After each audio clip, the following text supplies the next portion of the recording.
नगर नाम के एक छोटे से गांव में कृष्णा नाम का एक लड़का रहता था। अभी कुछ ही दिनों पहले कृष्णा के पिताजी की मृत्यु हुई थी। कृष्णा पढ़ाई लिखाई में बहुत तेज था, परंतु पिताजी के मृत्यु के बाद कृष्णा ने स्कूल वगैरह जाना छोड़ दिया था। अब वह घर की जिम्मेदारियों को संभालने में व्यस्त हो गया था। कृष्णा के घर में कृष्णा के अलावा कोई और कमाने वाला नहीं था। पिताजी के मृत्यु के बाद कृष्णा के घर में केवल कृष्णा, कृष्णा की माँ और उसकी छोटी बहन थी। कृष्णा का यह सोचना था कि घर में अगर कोई कमाने वाला नहीं होगा तो घर का खर्चा कैसे चलेगा। इसी कारण से वह स्कूल छोड़ काम करने लगा था। वह प्रतिदिन जंगल में जाकर लकड़ियों को काटता और उन लकड़ियों को ले जाकर बाजार में बेच दिया करता था और कुछ लकड़ियां घर में जलावन में उपयोग करता था। एक दिन इसी तरह कृष्णा बाजार से लकड़ियां बेचकर घर लौटता है और अपनी माँ को आवाज लगाता है, माँ, ओ माँ, कहाँ हो? जरा यहाँ आना तो। कृष्णा की आवाज सुन उसकी माँ आती है। आ गया बेटा तू, आज ज्यादा समय लगा दिया तूने। हाँ माँ, आज मुझे जंगल से लकड़ियाँ लाने में थोड़ी ज्यादा देरी हो गई थी और फिर बाजार में बेचने में भी थोड़ा ज्यादा समय लग गया, इसलिए घर भी देर से आया। बेटा तुझे मैं कब से बोलते आ रही हूँ, तू ये काम छोड़ दे और फिर से स्कूल जाना शुरू कर दे। माँ, अगर मैं ये काम छोड़ दूंगा तो घर का खर्च कैसे चलेगा? आप तो जानते ही हो कि पिताजी के जाने के बाद घर में केवल आप, मैं और रानी ही हैं। और आप अब काम करने के लिए काफी कमजोर हो और आपकी तबीयत भी आपका साथ नहीं दे रही है और रानी बहुत छोटी है, तो बचा केवल मैं।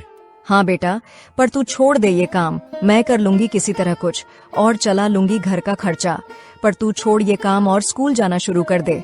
माँ, आप मेरी पढ़ाई की चिंता छोड़ दो। रानी है ना, वो कर रही है ना पढ़ाई, और घर में एक पढ़ा लिखा होना जरूरी होता है। कृष्णा की माँ कृष्णा को बहुत समझाने की कोशिश करती है, पर कृष्णा उनकी बात नहीं मानता और एक ही बात दोहराता रहता है। माँ, मैं आपको कह रहा हूँ ना, आप मेरी चिंता छोड़ दीजिए, मैं सब कुछ संभाल लूंगा। आप बस आपकी तबीयत का ध्यान रखिए और छोटी की पढ़ाई का ध्यान रखिए। फिर अगली सुबह कृष्णा फिर से अपना काम करने जंगल की ओर निकल जाता है और जाते जाते अपनी छोटी बहन को भी साथ लेता जाता है ताकि उससे स्कूल छोड़ सके। कृष्णा पहले रानी को स्कूल छोड़ता है, फिर वहाँ से जंगल लकड़ियाँ काटने चला जाता है। कृष्णा दिन भर जंगल में लकड़ियाँ काटता है और फिर उन लकड़ियों को बाजार ले जाकर बेच देता है। कृष्णा जब घर वापस लौट रहा था तभी वह देखता है कुछ लोग एक खेत में काम कर रहे होते हैं और वहाँ से थोड़ी दूरी पर एक जमींदार बैठा था। ये देखकर कृष्णा ने सोचा कि मैं एक बार जाकर इस जमींदार से बात करके देखता हूँ, शायद मुझे भी यहाँ काम मिल जाए, तो मुझे जंगल नहीं जाना पड़ेगा लकड़ियाँ काटने। कृष्णा तुरंत जमींदार के पास पहुँच जाता है और जमींदार से कहता है, सेठ जी, मुझे यहाँ कोई काम मिल सकता है क्या? बेटा, यहाँ काम तो बहुत है, पर तुम इस काम के लिए बहुत छोटे हो। तुम्हारी उम्र अभी पढ़ाई लिखाई करने की है। हाँ सेठ जी, मैं जानता हूँ कि मेरी उम्र छोटी है, लेकिन मेरे घर की हालत अच्छी नहीं है और मुझे घर चलाने के लिए पैसा कमाना ही होगा। कृष्णा उस जमींदार को बहुत समझाने की कोशिश करता है। कृष्णा के इतना समझाने के बाद आखिरकार सेठ मान जाता है। देखो कृष्णा बेटा, मेरा तो बस यही खेतों वाला काम है, अगर तुम्हें मंजूर है तो तुम कर सकते हो। ये सुनकर कृष्णा बहुत खुश होता है और खुशी खुशी काम करने के लिए हामी भर देता है। सेठ जी, आप बोलो तो मैं अभी से काम पर लग जाता हूँ। कृष्णा का काम करने के लिए उत्साह देख सेठ सोचता है, आज तो मेरे पास ऐसा कोई आसान काम नहीं है जो मैं इस बालक को दे सकूं। एक काम करता हूँ, इसे कल से काम करने बुलाता हूँ, तब तक इसके लिए कोई आसान काम देख कर रखता हूँ। नहीं कृष्णा बेटा, तुम आज रहने दो, तुम एक काम करो, कल से काम करने आ जाना। ठीक है सेठ जी, परंतु क्या मैं यहाँ रुककर खेतों का काम सीख सकता हूँ? ठीक है बेटा, जैसा तुमको सही लगे। यहाँ से ही कृष्णा की जिंदगी की असली कहानी शुरू होती है। सेठ के यहाँ से निकलकर जब कृष्णा घर की ओर जा रहा होता है तभी कृष्णा सोचता है, सेठ जी ने तो मुझे आज काम करने नहीं दिया। एक काम करता हूँ, थोड़ी देर के बाद जब सब चले जाएंगे तब मैं खेतों पर काम करना शुरू कर दूंगा। आखिर मुझे जो काम कल से करना है उसको मैं आज से ही शुरू कर देता हूँ। कुछ देर बाद धीरे धीरे सारे मजदूर और सेठ वहाँ से चले जाते हैं। फिर क्या था, कृष्णा फौरन कुदाल उठाता है और खेतों पर काम करना शुरू कर देता है। यहाँ कृष्णा काम करने में इतना व्यस्त होता है कि उसे समय का ध्यान नहीं रहता है और वहाँ उसके घर पर उसकी माँ बहुत परेशान होती है। आज कृष्णा को कुछ ज्यादा ही लेट हो गया है। अब तक तो उससे आ जाना चाहिए था। आने दो उसे, आज उसका जंगल जाना छुड़वा दूंगी। कृष्णा खेतों से काम कर शाम को थोड़ा ज्यादा ही लेट घर पहुँचता है। जब वो घर पहुँचता है तो देखता है माँ उसका इंतजार कर रही होती है। आ गया तू? तुझे मैं पहले ही मना कर रही थी, छोड़ ये काम और स्कूल जाना शुरू कर। इतना लेट घर आएगा, समय पर खाना नहीं खाएगा तो बीमार हो जाएगा, और अगर बीमार हो जाएगा तो किस काम की यह कमाई। माँ को इतना परेशान देख कृष्णा कहता है, माँ, अब तुमको इतना चिंता करने की कोई जरूरत नहीं है। क्यों बेटा, तुम स्कूल जाना शुरू करने वाले हो क्या? नहीं माँ, मुझे अब जंगल नहीं जाना पड़ेगा। मुझे पास के ही खेत पर काम मिल गया है। अब से मैं लेट भी नहीं आऊंगा और पैसे भी थोड़ा ज्यादा मिलेंगे। कृष्णा से यह सुन उसकी माँ को थोड़ा दिलासा तो मिलता है, पर फिर भी वह कृष्णा को काम करने से मना करती है। बेटा वो सब तो ठीक है, पर फिर भी मेरा एक ही कहना है, हो सके तो तुम काम करना छोड़ दो और स्कूल जाने लगो। माँ, आपकी इतनी तबीयत खराब रहती है और रानी छोटी है। अब आप ही बताओ कैसे चलेगा हमारे घर का खर्चा। माँ, आप मेरी चिंता छोड़ दो। मैं अब इतना समझदार हो गया हूँ कि घर का ध्यान रख सकता हूँ। अगली सुबह कृष्णा रोज की तरह खेतों पर काम करने निकल जाता है और जाने से पहले कृष्णा रानी को स्कूल छोड़ता है, फिर वहाँ से खेत पर चला जाता है। नमस्ते सेठ जी। अरे आओ कृष्णा बेटा, आ गए तुम। मुझे लगा तुम नहीं आओगे। मैंने सोचा तुमने कल बाकी लोगों को इतनी मेहनत करते देखा है, शायद घबरा गए रहोगे। नहीं सेठ जी, मुझे अब कोई काम डरा नहीं सकता। पिताजी के गुजर जाने के बाद मेरी जिम्मेदारियां बढ़ गई हैं और उन्हें निभाने के लिए मैं कोई भी काम करने के लिए तैयार हूँ। क्या बात है कृष्णा बेटा, आज के जमाने में कुछ लोग शादी के बाद भी अपने माँ बाप के भरोसे रहते हैं, और एक तुम हो। तुमने तो मेरा दिल छू लिया। हाँ सेठ जी, चलिए अब मुझे भी कुछ काम दीजिए। कृष्णा का अपने परिवार के प्रति जिम्मेदारी देख सेठ सोचता है, इस लड़के में अपने परिवार के प्रति इतना समर्पण है कि यदि इसे मैं यहाँ काम नहीं दूंगा तो ये किसी और के वहाँ काम करने चला जाएगा। एक काम करता हूँ फिलहाल के लिए, इसे वो छोटे वाले खेत में काम करने भेज देता हूँ। बेटा एक काम करो, तुम जाकर मेरे आम के पेड़ वाली जमीन पर काम करना शुरू कर दो। ठीक है सेठ जी। कृष्णा फटाफट पास में पड़े कुदाल को लेता है और सेठ के बताए खेत पर काम करने निकल जाता है। कृष्णा सेठ के बताए खेत पर पहुंचकर काम करना शुरू कर देता है। कृष्णा की एक आदत थी, वह हर काम को बहुत दिल लगा के करता था और बड़ी जिम्मेदारी से करता था, चाहे वो पढ़ाई हो या कोई काम। देखते ही देखते थोड़ी देर में कृष्णा पूरा खेत जोत देता है। चलो यहाँ का तो काम हो गया, अब सेठ जी से मिल दूसरे खेत पर काम करने चला जाता हूँ। सेठ जी, उस खेत का काम पूरा हो गया, अब कौन से खेत पर जाकर काम करूँ मैं? कृष्णा से यह बात सुन सेठ चौंक जाता है। क्या कहा तुमने? उस खेत का काम हो गया? हाँ सेठ जी, वो खेत तो काम के हिसाब से बहुत छोटा था तो जल्दी हो गया। अब कहाँ जाऊँ मैं? बेटा आज के लिए बहुत हो गया। तुम्हारे उम्र के हिसाब से आज तुमने बहुत काम कर लिया है, अब घर जाओ और आराम करो। सेठ से यह बात सुन कृष्णा कहता है, नहीं सेठ जी, अभी तो बहुत काम बचा है, आप बोलिए ना कहाँ काम करना है। नहीं कृष्णा बेटा, आज के लिए दूसरा कोई काम नहीं बचा है। सेठ के बहुत समझाने के बाद भी कृष्णा नहीं मानता। ठीक है बेटा, तो क्या तुम मेरा एक काम कर सकते हो?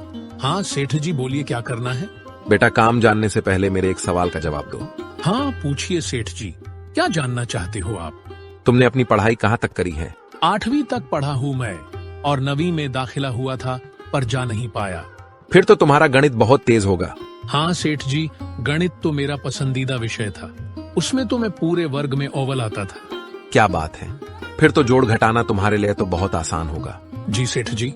तो आज से तुम मेरे खेतों पर काम नहीं करोगे?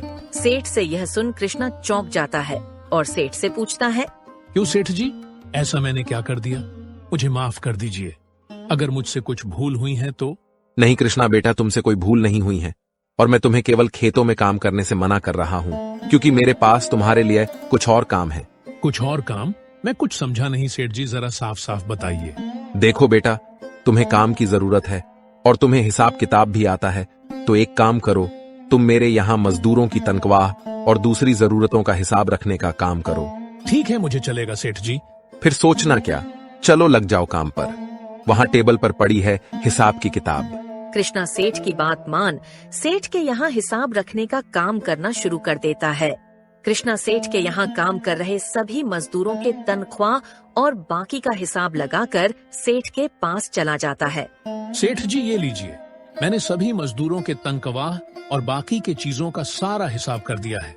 एक बार आप भी देख लीजिए। क्या बात है बेटा, इतना जल्दी? तुम तो बहुत तेज हो। रुको एक बार मैं भी देख लेता हूँ। सेठ हिसाब चेक करता है और जब वो देखता है कि सारा हिसाब एकदम सही है तो वह कृष्णा से कहता है, बहुत बढ़िया बेटा, सारा हिसाब एकदम सही है। तुम तो कमाल के लड़के हो, काम में भी तेज और हिसाब किताब में भी। नहीं सेठ जी, ऐसा कुछ नहीं। वो आपको बोला था ना, गणित मेरा सबसे पसंदीदा विषय है। हाँ वो तो है बेटा, पर तुम काम करने में भी बहुत अच्छे हो। हर काम दिल लगाकर करते हो। हाँ सेठ जी, वो ऐसा क्योंकि मेरे पिताजी कहते थे कि हमें कोई काम करने में कभी शर्म नहीं करनी चाहिए और जो भी काम मिल जाए उससे पूरे ईमानदारी और दिल लगाकर करना चाहिए। इससे काम में दिल लगा रहता है और काम भी जल्दी हो जाता है। क्या बात है कृष्णा बेटा, क्या खूब बात कही है तुम्हारे पिताजी ने। बेटा आज के लिए बहुत काम हो गया, अब से तुम केवल हिसाब किताब का काम करोगे। ठीक है सेठ जी, जैसा आपको सही लगे। चलो तो फिर मैं कल आता हूँ। कृष्णा वहाँ से घर के लिए निकल जाता है। आज कृष्णा कुछ ज्यादा ही जल्दी आ जाता है। कृष्णा घर पर आते ही अपनी माँ को आवाज लगाता है, माँ कहाँ हो, जरा यहाँ आओ। कृष्णा की आवाज सुन उसकी माँ वहाँ आ जाती है और कृष्णा को इतना जल्दी घर पर देख बोलती है, अरे कृष्णा बेटा, आज बहुत जल्दी आ गए। क्यों, आज काम नहीं था क्या? नहीं माँ, काम तो था, पर मैंने अपना सारा काम कर लिया तो सेठ जी ने मुझे भेज दिया। चलो अच्छा है, इसी बहाने आज जल्दी आ गया घर। माँ मैं तुम्हें एक बात बताना तो भूल ही गया। कौन सी बात बेटा?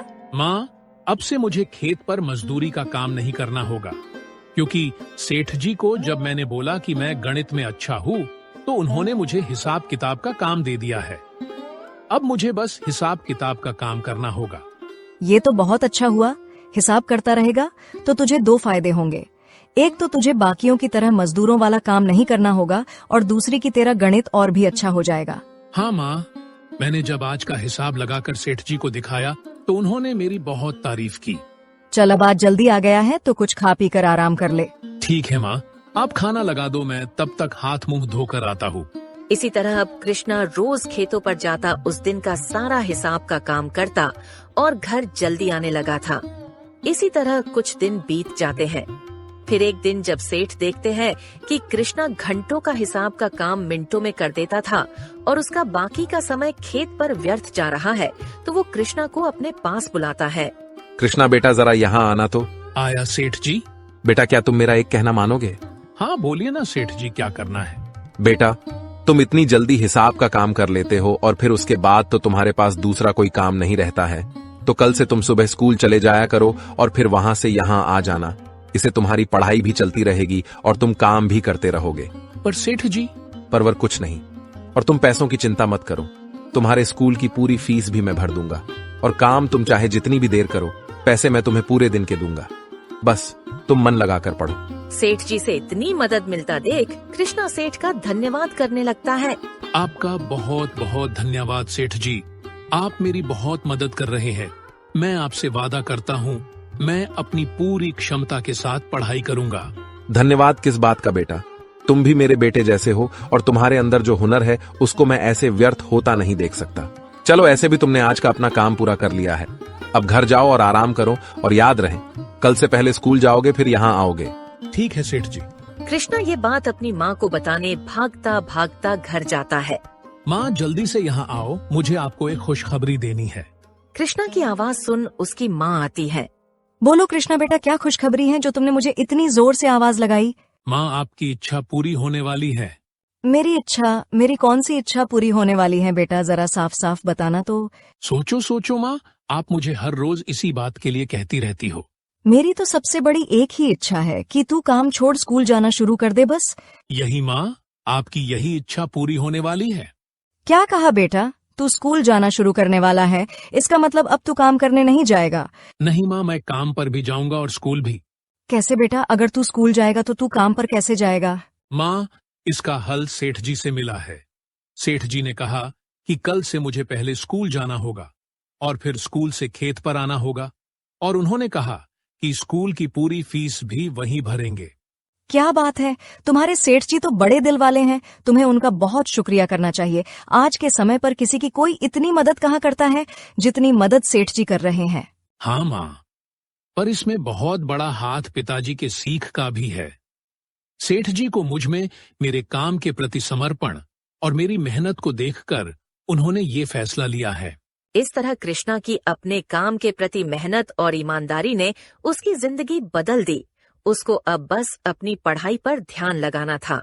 अब कृष्णा रोज सुबह अपनी छोटी बहन के साथ साथ स्कूल जाता और फिर स्कूल से आने के बाद सेठ के यहाँ हिसाब किताब का काम करने जाता था। दोस्तों, इस तरह कृष्णा की मेहनत ने कृष्णा की जिंदगी बदलने में मदद की। अब कृष्णा स्कूल भी जा पाता था और काम कर अपने घर का पालन पोषण भी कर पा रहा था। दोस्तों, इस तरह की और शानदार कहानियां देखने के लिए हमारे इस चैनल को